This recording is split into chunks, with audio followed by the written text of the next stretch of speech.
Welcome to Dr. M's Vodcast, a vodcast with a mission to connect continuous improvement professionals across the world.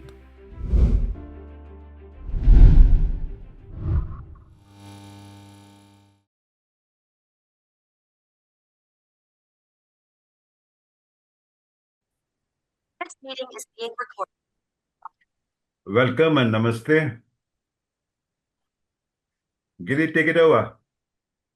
Good morning, everyone. And I think we do have the whole, the people across the globe joining this session. Firstly, I would like to introduce Dr. J.K. Graham. She is the managing director of Statistical Private Limited Company and a fellow of the both Australian Institute of Company Directors and Australian Organization for Quality and senior member of the American Society for Quality.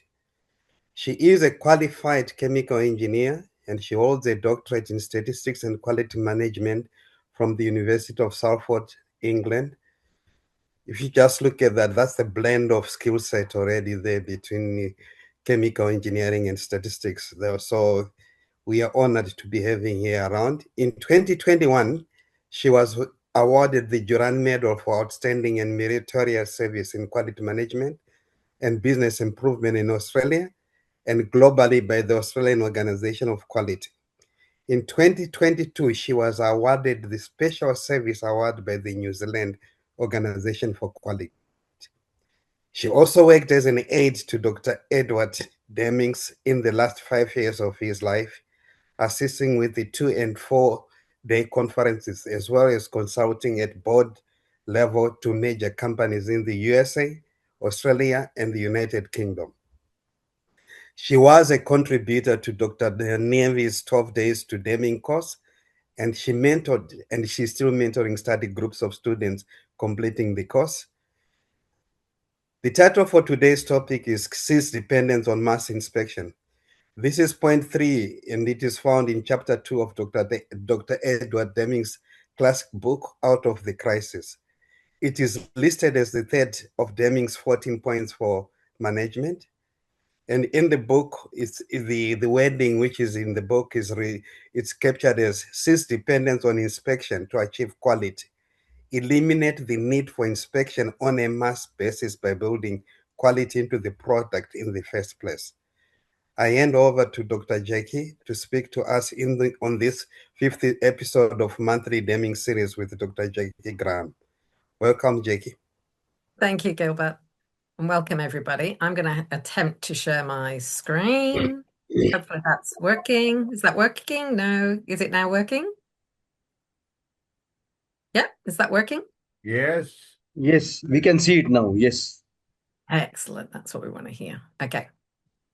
Let's see if I can. That's better. Right. So, yeah, we're here to talk about point 3, ceasing dependence on mass inspection. So I'm going to take us through a little bit of a journey on this.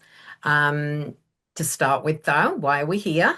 We're here to learn, to have fun, and to make a difference. And that third aspect is really important to me.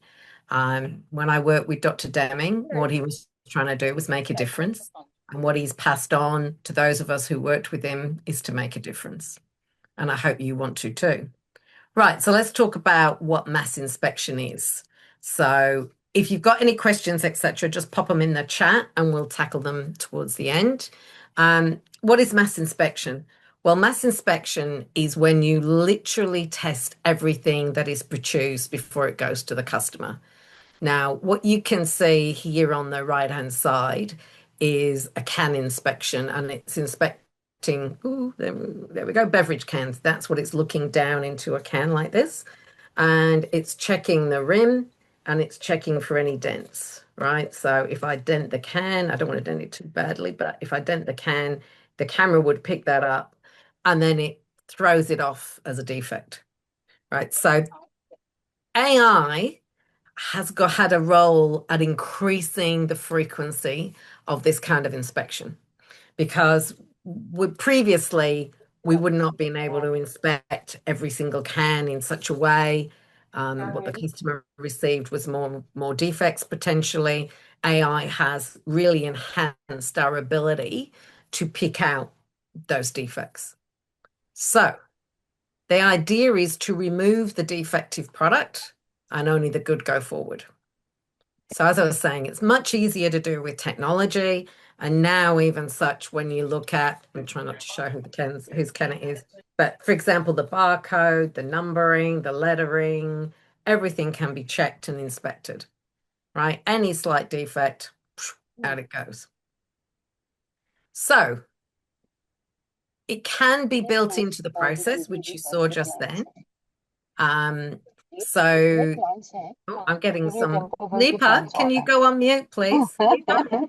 Nipa, I can hear you. Yesterday, Harsh had gone for the You obviously monthly can't hear meeting. me. The admin can actually mute people, so have the admin mute Nipa. It's a district target. Nipa, you're not listening, obviously. Her Okay. जो Can somebody do something है about क्या that? बोलते branch वो लोग 21,000 trees plant Who is करेंगे. the admin here? Dr. M. Nipa, can you hear us? It's okay. They'll just get down. Yeah. Nipa. Okay, she's obviously got us muted. Thank you, sir. No. बहुत जल्दी rickshaw नहीं मिलते जाने का. I'm just wondering whether I is there think anything? Kamal Kant has got the admin because he is the No, maybe actually it is Vikas. Dr. M right now. Dr. M, you are on mute. और वो सुंदरकांड और एक ही है अलग-अलग है sir. God. Nipa, you need to go on mute. Oh, there we go. Cool. Okay. So, as I was saying, mass inspection can be built into the process. So, like you saw in the chem plant, they have multiple cameras at multiple points in the line, so it can be built in. It can be for short periods of time. Now, I'm sure we've all seen something like this, where it doesn't matter whether you're in manufacturing or service, you've seen parts and we're concerned that there might be some bad bits, or in a service where maybe we've sent letters that were not correct or sent emails that were not correct. And so what you end up doing is this mass inspection process. So where you pull things out and for a short period of time, you inspect those things. Okay. So it can be that mass inspection doesn't necessarily being built into the process. It can be done for just a short period of time. So it's not normally part of the process. So what are the disadvantages of mass inspection? Well, when manual, so here's ATO manual process where they're relying on operators to pick up potatoes. So this is for potato chips. And they're looking for potatoes that are not suitable to be made into potato chips. So they're looking out for particularly ones that are very small. And you can see one they've missed right there. So there's a little small potato there. They've missed it. But their job is to pull out those potatoes and any bad potatoes. How good do you think you'd be at it? If you did that for 8 hours, how good do you think you'd be by the last hour, right? So as soon as you're involving manual fatigue and interpretation, mass inspection doesn't work that well. That's where AI has had a huge advantage, right? So I just want to point out, it sounds like mass inspection is manufacturing. It's not. It's used extensively in banking. Any big transactions, mass inspected. Insurance, mass inspected. Publications. Ever heard of editing? Right. So I write in some journals and I write and then they're edited by one person and then they get sent in. So I have an editor who helps me and then they get sent into the journal and they get edited again. Has any defects got through to the customer, the publication? On occasions, yes. So, anytime you're dealing with publications, I bet you all use mass inspection in terms of spelling and grammar checks, right? We all tend to now just type away, mass typing, and then we go back and reread it and edit it and use the spell checker to take out any errors and highlight any grammar bits that need fixing. Imagine if you could do that right first time, how much time you would save. Right. So just because AI or computer systems have enabled us to do it doesn't mean that we're more efficient. It just means that we catch them. But we are basically inspecting it out. So why do mass inspection? Well, the quest is obviously 100% conformance, no errors getting through to the customer. That's what we're trying to achieve, right? So we think by doing this mass inspection that the customer will only get good product. That's what we're looking at. But is it needed? So it depends on the state of the process. Now, I'm going to go into some statistical analysis stuff, statistical process control stuff. If you want to know more about statistical process control, you need the Wheeler's Chamber book, Understanding Statistical Process Control, and I can't show it. Can I show it? I can't show it. So this is what happens when you put your, oh, there we go. Get appeared for a minute. There we go. Oh, that's what the book looks like for those of you who are interested. But Wheeler and Chambers do Understand Statistical Process Control, by far the best. The book is still available, I believe, and his series of videos are. So if you want to know more about what I'm going to talk about in the next few slides, this is the place you should go to. So they talk about you've got some non-conforming product or everything's conforming. And you've got displays control, but displays a lack of control. So there's 4 states here. This one, in control, 100% conforming.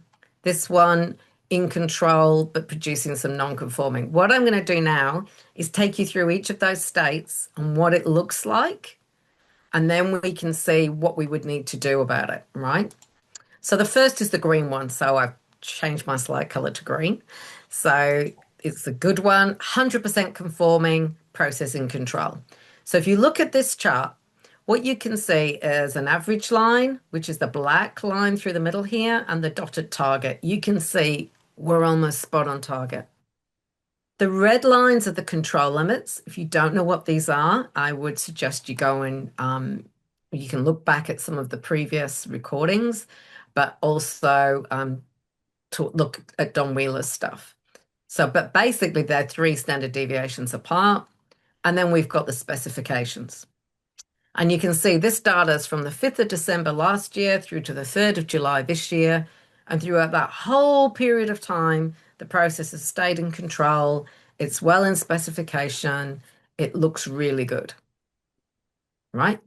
This is the ideal process. This is absolutely the ideal process.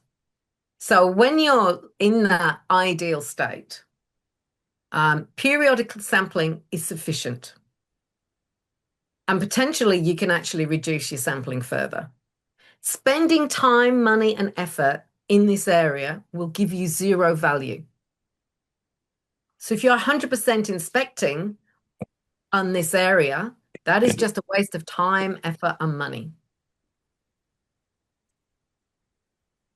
You use control charts, the chart I just showed you, to keep monitoring the process and make sure it remains in control. And they will give you a timely warning if there are any issues around, right? So as soon as the process starts to deviate, you will see that in the control chart.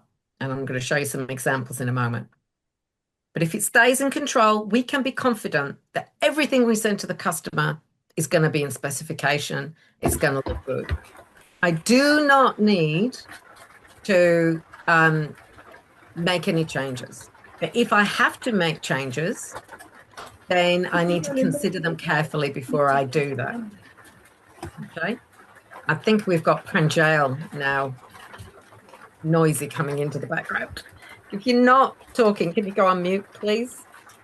So you need to consider carefully before you make any changes. If I was to make a change to this process, I would ideally like to increase the sampling, make sure it's all good before I continued. Okay.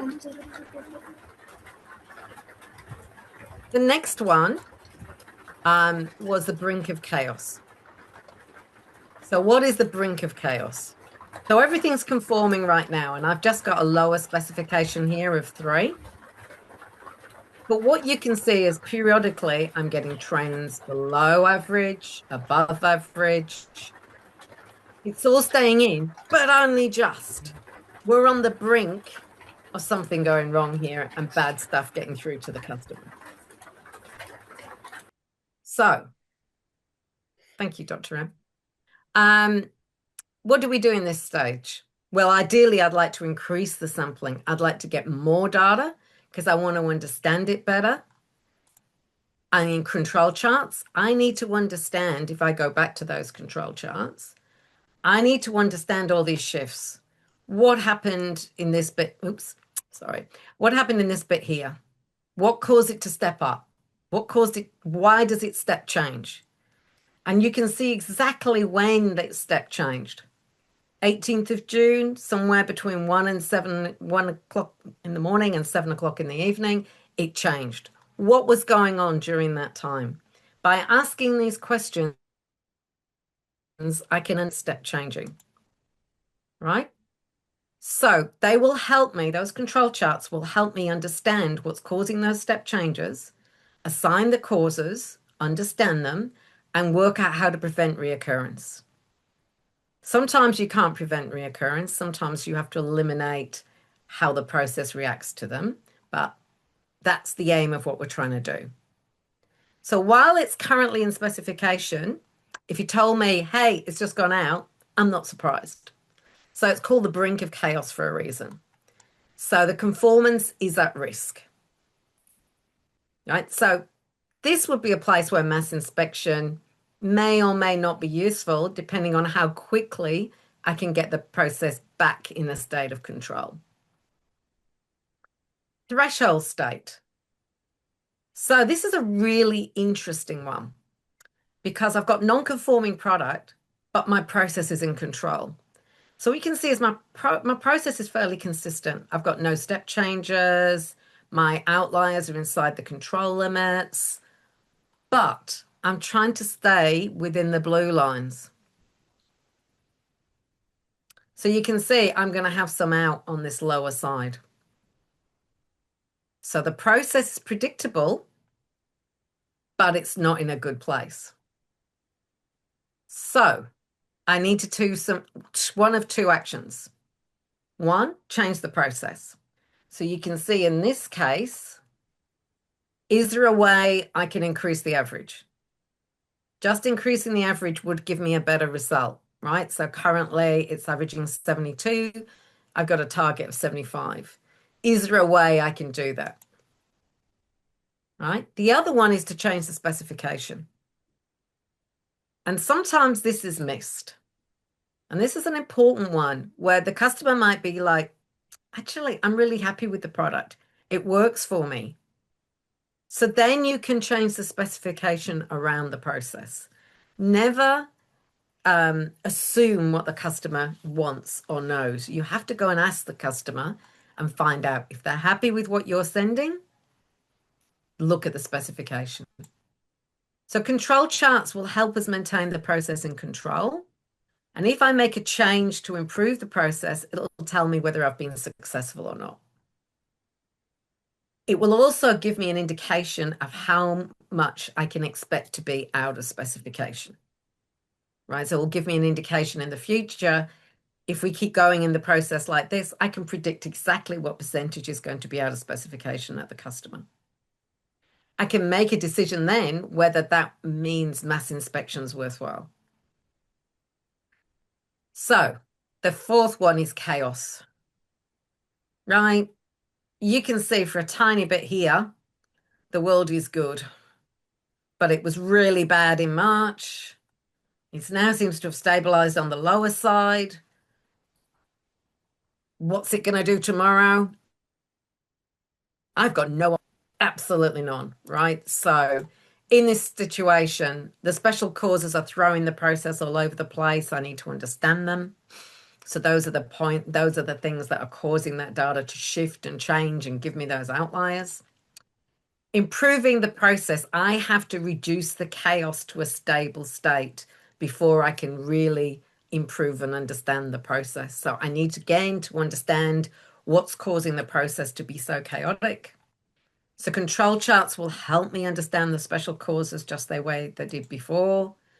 And it will help me work out how to prevent the reoccurrence or mitigate their impact, right?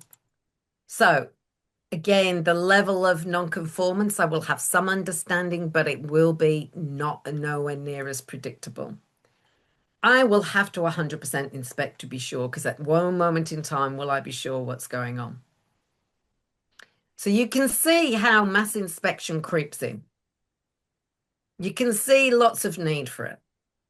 So why was Dr. Deming so against mass inspection? And as Gilbert said at the beginning, this is from Out of the Crisis, cease dependence on inspection to achieve quality, eliminate the need for inspection on a mass basis by building quality into the product in the first place. So what Deming was saying is get the process right first.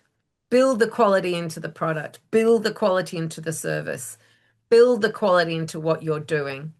Then the need for mass inspection isn't even there. Right? Soon as you start mass inspecting, you then start relying on it. The incentive to improve is based on the defective amount that's pushed out. Going back to the beverage can example, something slightly goes wrong with those cameras. Somebody makes an adjustment, somebody knocks them. Your protection's gone. Right? Don't think just because you're mass inspecting it, it's perfect. It will not be.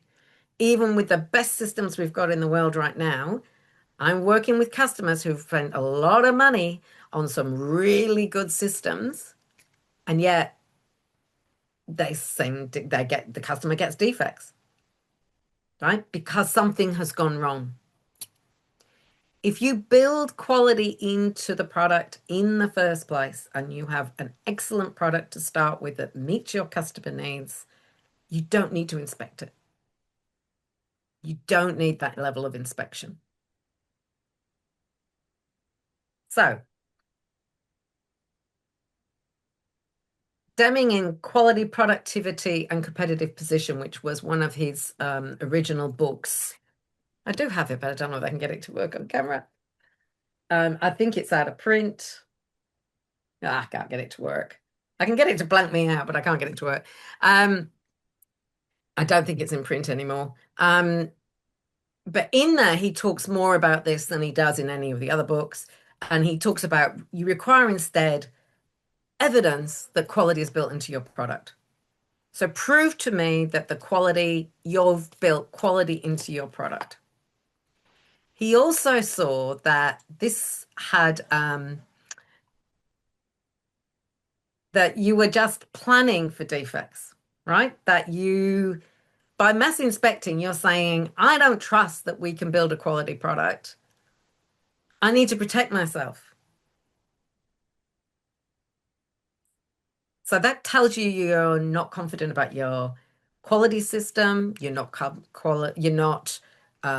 confident about your production system. In service examples, you're not confident in the level of service that you can provide to your customer day in, day out. So it acknowledges that the process is not capable of meeting requirements. When I go to one of my customers and I see mass inspection, my first questions are, why is that there? What are you afraid of? What is it? And as soon as you've got mass inspections and you start relying on it, you stop building quality into the process. And that means your waste and rework go up significantly. And in some of these mass inspection systems, I've seen 10, 20% of parts kicked out. What's cheaper? Mass inspecting or actually building the quality in the first place? Building quality in the first place will always be the cheapest option. So it's after the fact, it's ineffective, and it's costly. And quite often what you will see is parts or processes where there's a series of steps and the mass inspection occurs at the end, generally. Not always, but generally at the end. So you have taken something through that whole process. So it might be an insurance claim, for example, And it might be that it's been processed all the way through, and then there's something wrong with that insurance claim and it fails at the final hurdle, and it's got to go all the way back to the beginning again, rather than being worked out and make sure it goes through the process properly in the first place. Maybe there's some missing information, for example. You can't inspect quality into a process. It has to be built in. So by inspecting, you're saying, I don't think we're very good at this. We'll have to inspect it in. So if you get an error in your mass inspection, the customer gets the defect. They'll be on to you that they know you haven't really got a great process. The mass inspection does add a lot of cost and complexity to the process. So going back to the cans, they're very fragile. The more you touch them, the more you place them, the extra inch of track work will cause damage to the cans. So just inspecting them can cause damage.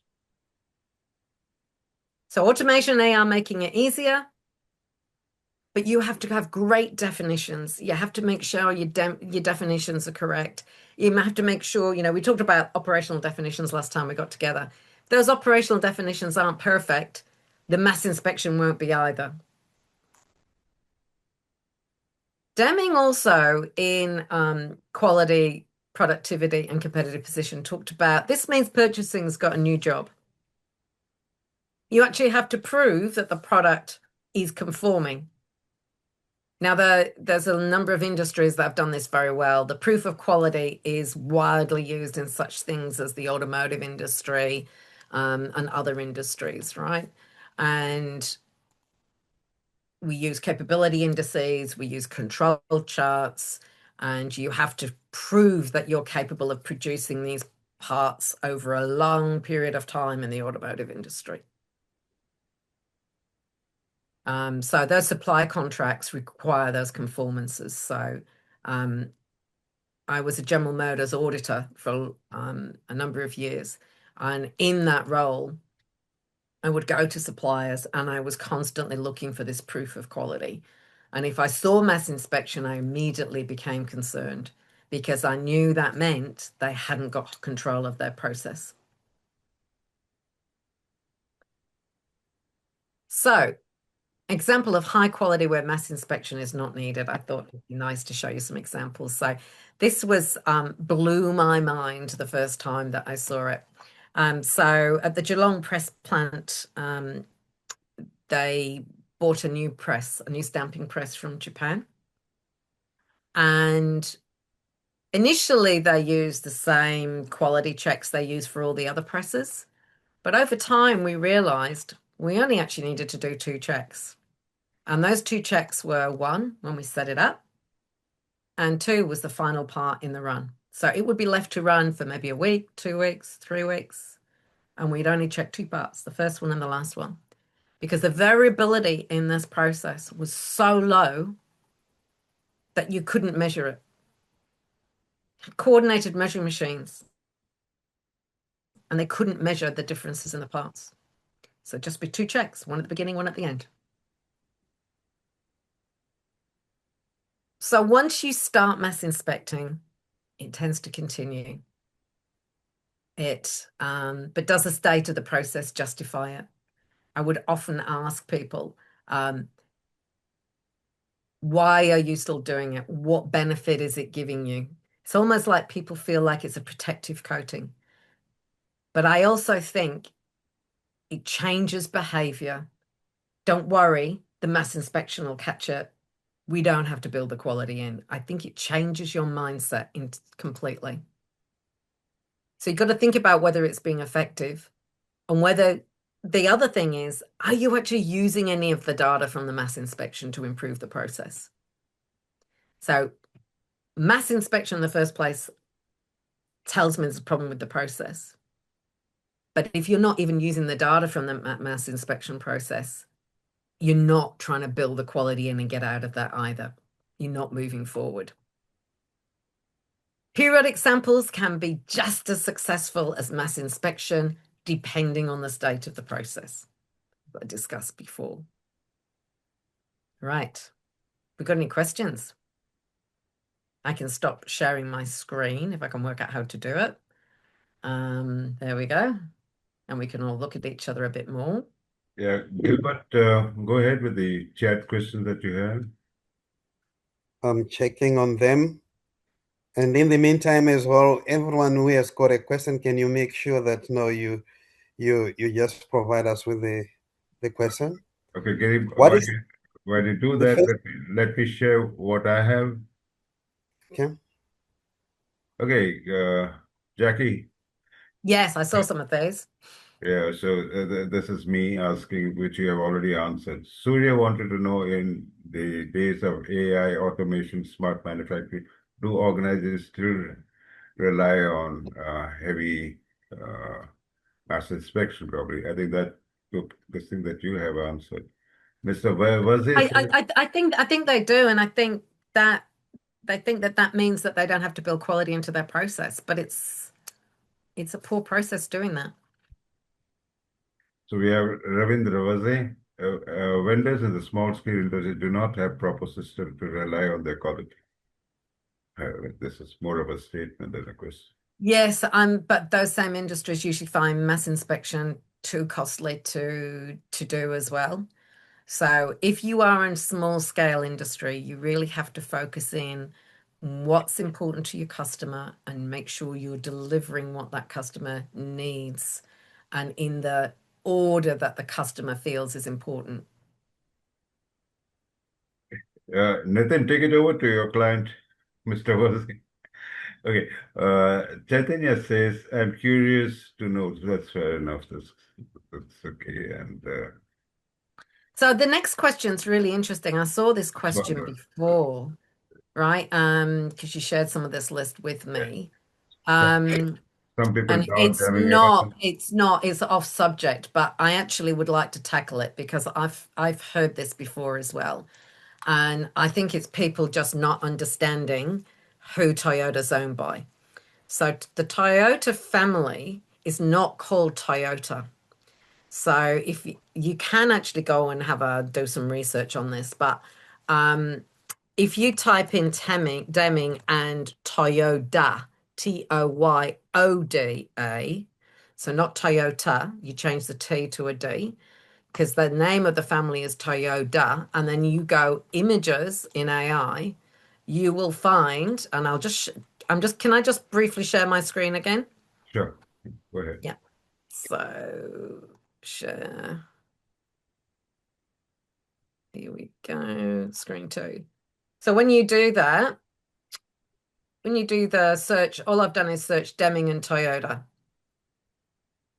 Right? And you can see that there are lots and lots of photos of Deming at various times in Toyota and with Toyota executives and family members.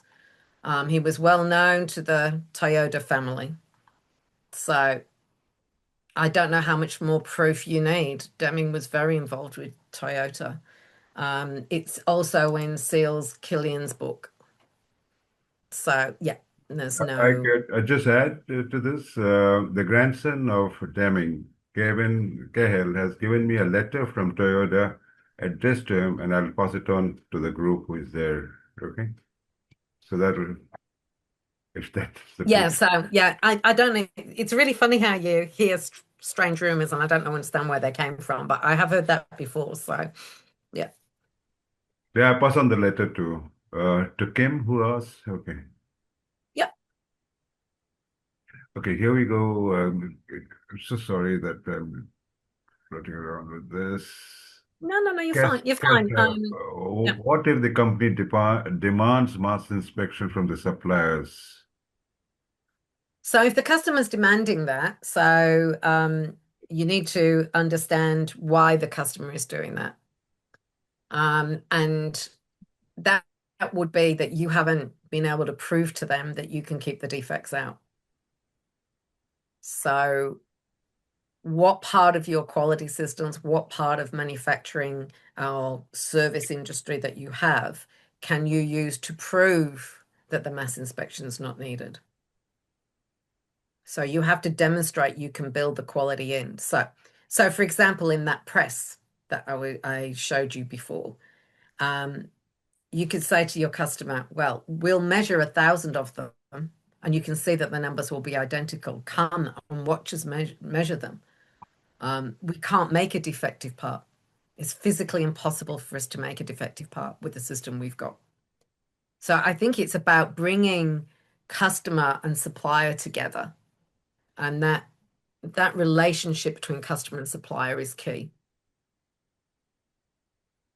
So you have Faisal asking, customer expectations and suppliers' quality influence the need for inspection. If mass inspection justifies when employees' turnover is high and training is inadequate, how should sampling be approached? So when you have high turnover of people, that's when you need really good systems. Otherwise, it won't work. And I can see why mass inspection would occur. But you're mass inspecting to cover up for your poor quality system. Improving the quality system and having robust systems that anybody can use is far better. So think about the way McDonald's does it. So I'm sure that we've all got McDonald's around our yeah, McDonald's is in India, isn't it? Yeah. Yeah, every corner. Yeah. Okay. So yeah, you got the same problem we have. So McDonald's have procedures that you follow. If you've ever been into a McDonald's or know somebody who's worked in McDonald's, ask them about it. These procedures and trainings is amazingly good. They're amazingly good at it. And that is why you can go around the world and get their French fries and they taste the same no matter what country you're in. Right? So think, if McDonald's can do this, so can you. It's about having those strong procedures and strong methods, strong systems. So high turnover is about strong systems. So your Ryan Parker is from US. He says, how do you cease dependence on mass inspection for attribute features? How should sampling be handled in low volume environment, less than 100 parts per month? Right. So attribute features are much more difficult than variables. So for those of you who don't understand what I'm talking about, I'm grabbing my beverage can again. A variable would be the distance from here to here. An attribute feature might be whether the barcode is correct or not correct. So the better the quality, the smaller the samples and the less frequent you need to test. The worse the quality, the more testing you need to do. They are inverse to each other. So mass inspection occurs because of poor quality. Improving quality reduces the need to test. They're just completely related to each other. Doesn't matter whether it's attribute or variable. Doesn't matter what it is. Right now, some of the processes we may have may not be to the capability of what we've sold to our customer. Right? And I think there's a fair bit of that where there's a gap between what you can produce and what's being sold to your customer. You have to challenge that gap, right? And in the meantime, that's when the mass inspection occurs. But you have to understand how that gap occurred and prevent it from reoccurring. Really, mass inspection is being used when there's breakdown in proper systems. It's the Band-Aid, if you want to say. So here we go to Sirish Tambe. How does this principle apply to batch production involving high value, high risk situation? So batch production can be just as predictable as continuous productions. It's equally applicable. Okay. So I work in both environments frequently. So one of the batch environments I work in is in paint, and there isn't mass inspection. You've got to build the quality in and the right in the first place. So yeah, it applies equally. Uh, Santosh, I'm just skipping yours and going off to Kakade. I work in operation molding and painting shop. How will this session help my role? Oh, well, that's a question that you may like to take or not. Yes, of course. So I think it's very helpful to think in the terms that Wheeler and Chambers recommended about what kind of processes you've got. Because I think one of the things we do very badly is we tend to just check and inspect everything infinitum without thinking about where the process is at. If it's a really good process, we don't need to check as much. If it's in a state of chaos, we need to do more checks. So we need to spend the effort in the place that's going to give us value back. But it should be short term. We need to think long term, no matter what business you're in. How can we cease our dependence on this inspection to stop a problem getting through to the customer? How can we build quality in? Yeah, the last question is actually from Nipa when she's concerned about their students in their institute. So she's asking you that if you could give one piece of advice to every student beginning the journey, what would it be? Yeah, I saw this question earlier, so I'm glad I saw it. I think it would be working on customer supplier relationships, whether it's organizationally or internally. What information do I provide, or what service, or what do I do that somebody else receives? And by talking to the person or the customer who's receives them, understanding their needs better, and then going the other way as well. So in education, it's actually really quite interesting to talk to your lecturers and to talk to the students about how they learn, how well the information's received, how else it can be changed. So one of the things I do as a hobby is Tai Chi. And my original Tai Chi teacher didn't speak very much. And you had to learn by watching. And so that was my main Tai Chi teacher for over 20 years. And so that's how I learned Tai Chi, because it's kind of inbuilt in me. And so when people do a lot of, oh, you need to do this, and you need to do this, and you need to do this, and it's a lot of talking, it's like, no, just show me, right? Because that's how I learn. And it's really important to understand that people learn in different ways. So you have to present information in different formats as well. Yeah, Santosh, I will That's definitely. why I also use slides. I don't just sit here and talk. I use slides that people can read. I reference material that people can read, as well as talking and doing questions. I think I'd love to demonstrate, but limited to my office. Yeah, I promise you, Santosh, I'll take up your question. Let me just go through the chat. Yeah, on the chat. Gary, go Yeah, ahead with the chat. And Santosh, I promise you I'll take your question. Okay. So on the chat, there are some comments as well as some questions. Some of the comments, one of the first question is the comment is that, so the whole system is built around defects, not quality. That's one of the comments. So it's more of a, Santoshi is saying that he's just raising that as a point. Then Mayank comes up with the question, which system are we talking about? Is it production or quality? Well, they should be both one and the same. Okay. They should be both one and the same. If they're not one and the same, that is where you can really run into trouble, right? That they need to be part of the same thing. And that's, I haven't talked to Dr. M about this, but sorry, Dr. M. But I think we should talk about that next meeting, is the role between productivity, because I think that role is particularly important, how those two fit together. Yeah. I don't know what other people think, whether people think that would be a good subject to talk about, but I think understanding quality and productivity, and Deming had quite a lot to say about the relationship between the two. And I think it's really important. I hate to see siloed quality. This is the production department, this is the quality department, and basically they work separately. That's not what I want to see. Okay, I want to see them working together and bringing them together. So a lot of time I spend with my clients is actually bringing people together. So we can talk about that. We should, because in India, we got a National Productivity Council and then a separate Quality Council of India.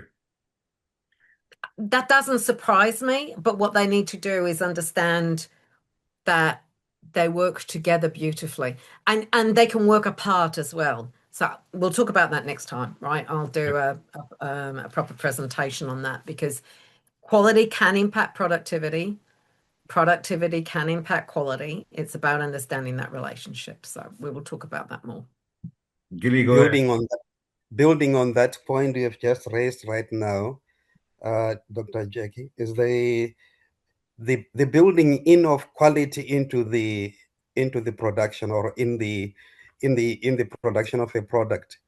Where do you draw the line to say that now this is what I can do as an as a company which is producing, versus what the customer can pay?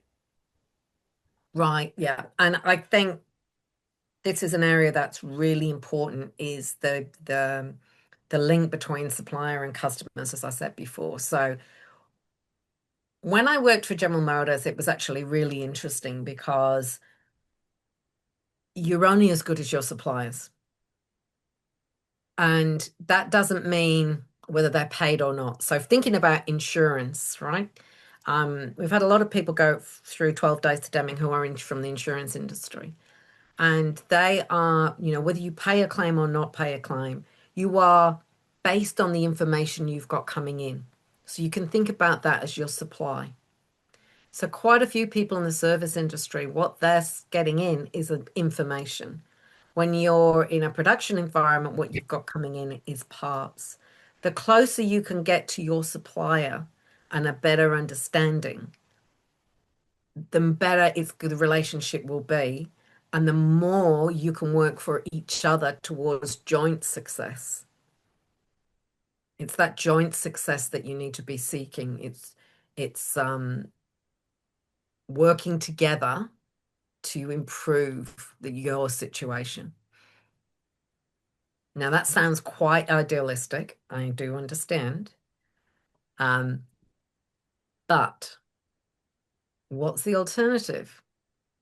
You're going into war against each other, right? Some worth thinking about. We might make that one of the future sessions as well. Win-win versus win-lose relationships. Deming had a fair bit to say about those too. Anika has got another question. What is the biggest mistake companies make when implementing quality management? I think it's mass inspection. I think one of the biggest mistakes they make is mass inspection. I think the other, because they're putting in a stopgap, but then become reliant on it, and oh, don't worry, that'll catch, and then one day it doesn't, and everything falls over, and then the customer comes over and discovers. So I'll give you an example. When I was working in General Motors, it's a tiny rivet, it's really small, and it stopped the production line in Russellheim. And this tiny rivet, go to the supplier, they were in Switzerland, we go to the supplier, get to the press, this is the machine that's making the rivets. And there was 100% inspection built into this machine. So the good rivets were shooting out of one end, and the bad rivets were going into a tray underneath. And then the operator was grabbing both trays and putting them in the stillage to come to General Motors. So they were mixing the bad in with the good. And I'm like, why are you mixing the bad in with the good? And the response was, you've ordered this many. We can't produce that many good ones. So we have to give you the bad ones as well. Right? So there's an example of mass inspection. They were mass inspecting, but then still delivering the defective ones, right? Because the volume of requirement, right? Whereas if you built quality in the first place, right, you wouldn't need the mass inspection, and you'd be able to send all of them to General Motors as good. It's about thinking about what you're doing with that mass inspection. Why are you doing it? What is it covering up? Take the Band-Aid off and have a look underneath, because that's what it is. It's a Band-Aid. Pull it off and have a good look. What is it covering up? What are you hiding? There are a couple of questions here coming through. Another one is Deming's approach is aligned with Taguchi's inverse loss function. Any thoughts on that? Yes, I agree. Yes. Yeah, very much so. Yeah. Yeah. So Then those of you who don't know the Taguchi loss function, what it talks about is so Taguchi loss function basically talks about an optimum. So trying to think of a quick so we're I'm using this beverage can a lot today, aren't I? Handy prop. Right. So if you imagine this diameter, if it's slightly on the higher side, then when they go to put the end on,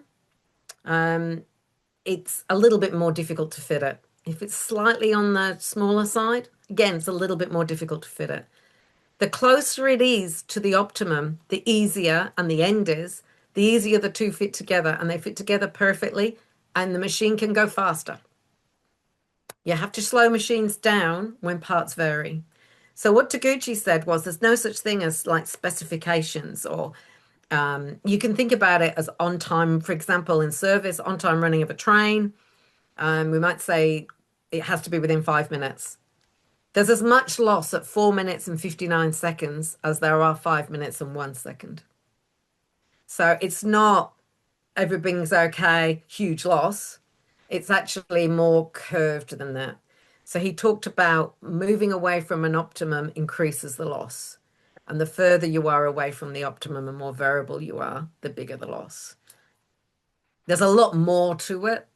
If you haven't heard of Taguchi loss function, I would suggest you go and have a further look, but there is a lot more to it. But fundamentally, that's basically what it's saying. As you move away from the optimum, you have loss. Thank you, Mayank, for that question. Danielle, we've got another question, the relationship between mass inspection and inspection frequency and bunch size. Should PPK and CPK or be used in reference for deciding inspection frequency? That is in relation. You can use capability indices absolutely for determining how frequently you should do. So if I go, so those people who don't understand what capability PPK, CPK are, they're simply numbers. And those numbers are, if it's less than 1, you are producing defects. The smaller the number, the more defects you're producing. If it's 0, you're producing 50% defects. If it goes negative, you're producing more defects than you are good ones. If it gets over 1, so state would be around the 1 mark that we talked about before. An ideal state, that CPK would be much higher than that, right? So as your CPK goes up, your testing should come down. So it's just an indication of how well you're meeting your requirements, right? So CPKs go up, sample sizes and sample frequency should come down with it. And I think that's an interesting aspect because I think people tend to put inspection plans in and then leave them there forever. So they decide on the testing frequency right at the beginning of the process and then the design, and they don't revisit them. I actually like people to revisit them every 1 or 2 years just to see whether they're current and whether they're still right, because some might need to be increased, some need to be decreased. You should spend your effort in those areas which are going to give you the best value. So you're only going to do that if you review those samples and how frequently you're sampling. I'm going to take 2 more. What information we are seeing in the moving range chart that is on the chart? I skipped past that. Did you notice? Because I didn't want to get too deep into statistics. I don't know, and I didn't choose charts particularly to emphasize the moving range. Oh, actually, I've got one here that does. So the moving range is an indication of the variability. So I'll just briefly reshare my screen. Yeah, this is in reference to the inspection decision. Right. So what the moving range is the difference between the data points. That's all it is. And so here you can see the variability is less and the moving range is flagging. I think it's the only chart I drew. Maybe this one. You can see here, it's more consistent and that's flagging here. So what the moving range does is tell you this is better than your normal performance. And you would ask, what am I doing right? This is worse than your normal performance. What are you doing wrong? So it looks at it in terms of variability. As you use control charts, anybody who uses control charts for a length of time will tell you, I take more notice of the moving range than I do the top chart. Because what happens is if I've got a good process, the first indication of trouble is that moving range starts to go off on me. So first indication of trouble. So the moving range is a very important chart. Again, if you want to know more, really recommend Understanding Statistical Process Control by Wheeler and Chambers. I know we are running out of time. There's one Gilly, which is Gilly, we got 3 minutes more. So as a timekeeper, let me put my marketing question, which is actually put by Santosh, and that's the reason I kept it at the end. So Santosh asks, what is the sure path to mastering the system of profound knowledge? How can one help others master it? And what are the biggest obstacles? You know why I kept it at the last? Because tomorrow I'm announcing the next batch of 12 days to Deming. Right. Sorry, Jackie, over to you.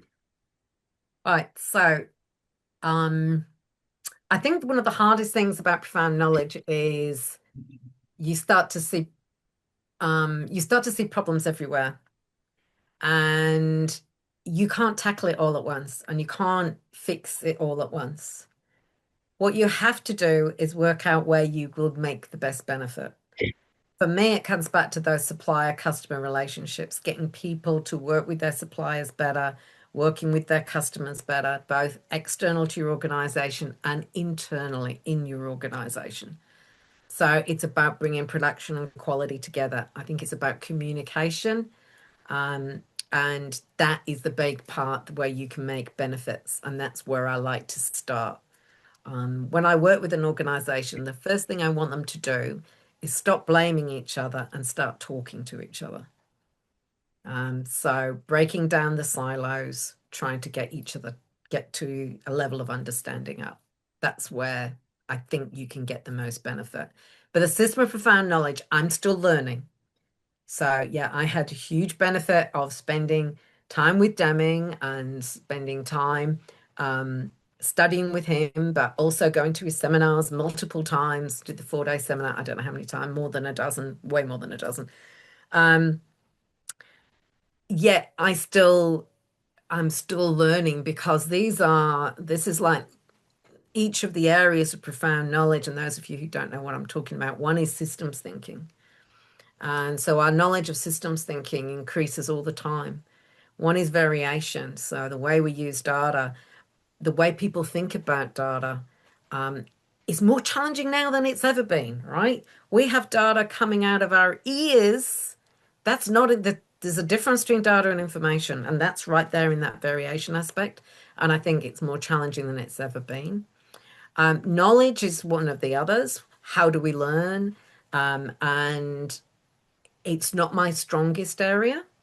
And I continue to challenge myself with books and texts to try and improve that. And the fourth aspect is psychology, which when I met Dr. Deming, this will make you laugh. He went, your systems and variations are really good, but yeah, you suck at psychology. So I had a lot of work to do in psychology, which he did help me with. But over time, I have improved my psychology aspects. But yeah, there's so much to learn in all those 4 areas. Deming was still learning when the last time I worked with him in the October before he died in the December. So it was literally, it was the end of October. So it was literally less than 2 months before he died. He was still grappling with some aspects of some books that he'd been studying for a long time. And he was studying new books. He never stopped. That thirst for learning and that thirst for knowledge. And I have to say it was infectious. And that's one of the things I really liked about working with him. Well, thank you very much. And what, happy Sunday to all of us. Yeah, everybody enjoy your day. And good night, Jackie. And thanks for I'm starving. It's dinner time. Thanks for being with us. Thank you, everybody, for coming. And those that put Thank their you. cameras on, thank you especially. Love to see the cameras on. Love to see people's faces. Thank you so much. Thank Very you. helpful. Bye. Lot of clarity. See you, and we're going to stop recording. Thank you.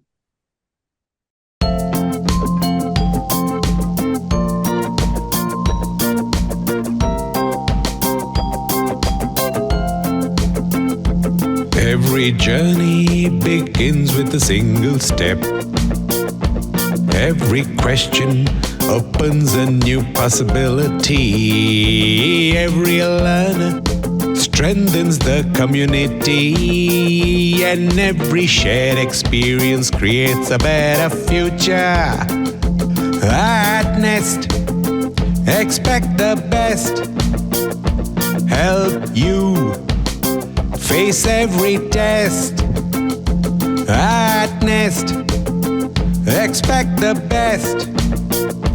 Help you face every test.